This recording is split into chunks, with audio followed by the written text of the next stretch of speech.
I feel like I missed the best light by about 10 minutes. That just feels like a microcosm for my whole year of landscape photography. Just a little bit late and a little bit short.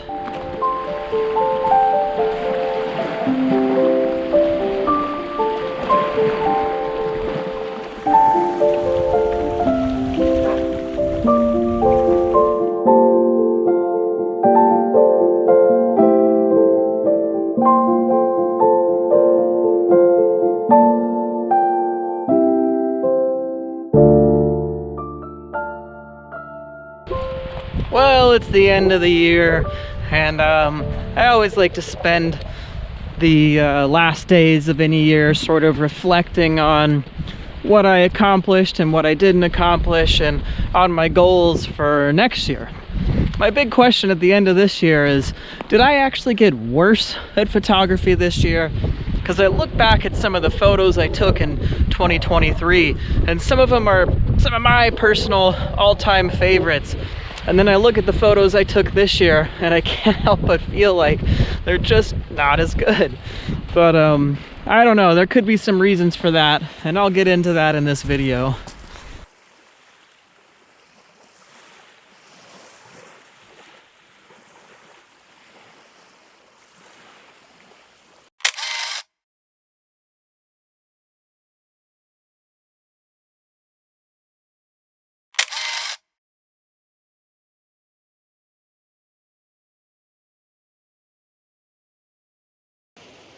I think my lack of motivation with landscape photography had two reasons. The first one being I wasn't able to travel to do photography this year, so I was just going back to the same local spots, and I just felt kind of bored and uninspired by those locations.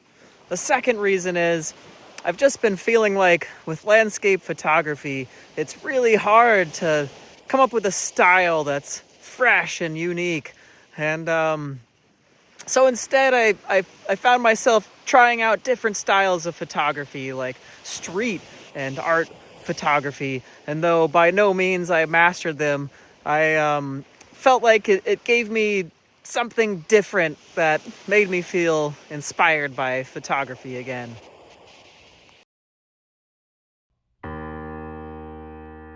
Let's do a little comparison of 2023 to 2024 and decide if I'm actually getting worse.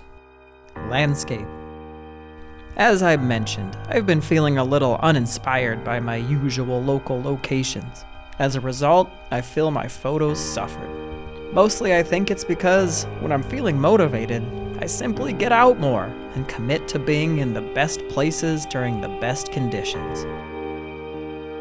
In landscape photography, just being there is one of the most important elements. This year, although I had a few good sessions, I just wasn't there enough.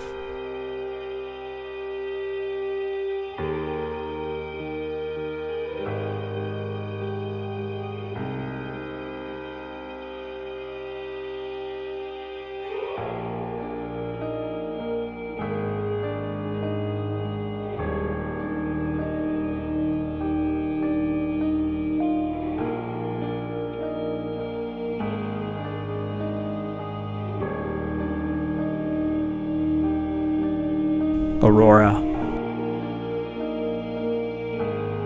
In 2023, I captured some of the best Northern Lights photography of my life, including one that won the best landscape photograph at a local contest. This photo was purchased by my town's Chamber of Commerce to use in their promotional materials. In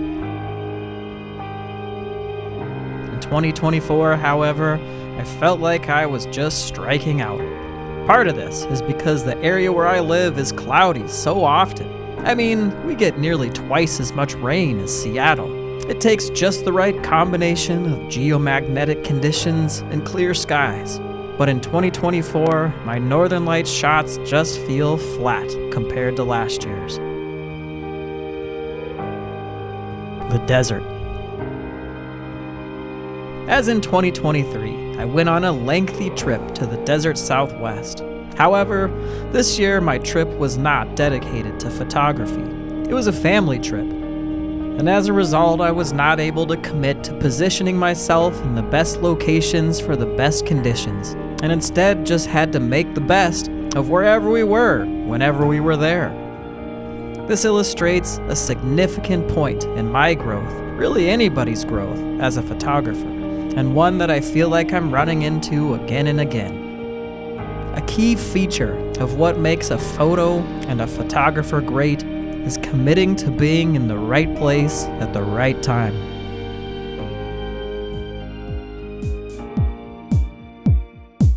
Fine art.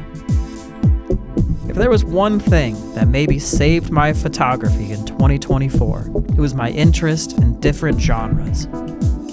Midway through the year, I became inspired by the work of Trent Parks and others. It led me to explore new types of photography, such as fine art and street photography. This helped me feel excited about taking photos in my local area again, and I found myself exploring locations I'd never really thought to photograph before. I was new to this style, however, and though my previous experience with landscapes helped me to learn faster, I'm still far from a master.